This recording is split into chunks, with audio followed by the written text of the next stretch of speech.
হাসিনা আমলে বিশ্বকাপ ফুটবলের সম্প্রচার সত্ত্ব ঘিরেও বিপুল টাকা লুটপাট ও দুর্নীতি হয়েছে বলে অভিযোগ করেছেন তথ্য ও সম্প্রচার মন্ত্রী জহিরুদ্দিন স্বপন। বিপরীতে কোনো মধ্যস্বত্বভোগী বা দরপত্র ছাড়াই এবার সরাসরি ফিফার কাছ থেকে বিশ্বকাপের সম্প্রচার সত্ত্ব কিনেছে বাংলাদেশ টেলিভিশন। এতে ২০২২ সালের বিশ্বকাপের তুলনায় সরকারের প্রায় ২৫ কোটি টাকা সাশ্রয় হয়েছে। সাদাত হাবিবি সেতুর রিপোর্ট। ২০২২ বিশ্বকাপ সম্প্রচারে তৎকালীন আওয়ামী সরকার ব্যয় করে ৯৮ কোটি টাকা, যেখানে বিজ্ঞাপন বাবদ আয় মাত্র ৩ কোটি টাকা।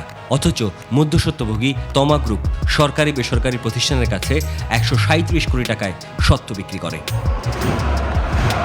২২-এর বিশ্বকাপে ফিফার পাওনা বাদে বাকিটা সবই লুট। রোববার সংবাদ সম্মেলনে তথ্য ও সম্প্রচার মন্ত্রী জানান, যারা এই অর্থ লোপাটের সাথে জড়িত ছিল তাদের বিরুদ্ধে বিভাগীয় তদন্ত চলছে এবং দুদকও প্রাথমিক অনুসন্ধান করছে।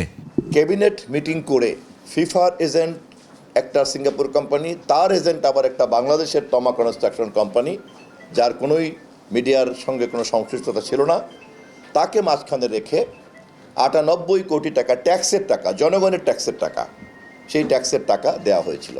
লাইসেন্সিংয়ের মাধ্যমে সম্প্রচার করায় এবার দেশবাসীকে নামমাত্র মূল্যে খেলা দেখানো গেছে, আর পুরো আয়োজনে শেষ পর্যন্ত সরকারের সর্বোচ্চ ৩ থেকে ৫ কোটি টাকা ঘাটতি হতে পারে। এখনো পর্যন্ত সাব লাইসেন্সিং যাদেরকে দিয়েছি, আমরা তাদের সঙ্গে একটা দর কষাকষি করে চলছি যে এই টাকাটাও মাত্র ৪-৫ কোটি টাকাটা এটাও যদি আপনাদের বিজ্ঞাপনের ইনকাম যদি ভালো হয়, তাহলে এটাও আমরা তাদের ঘাড়ে দেওয়ার চেষ্টা করব।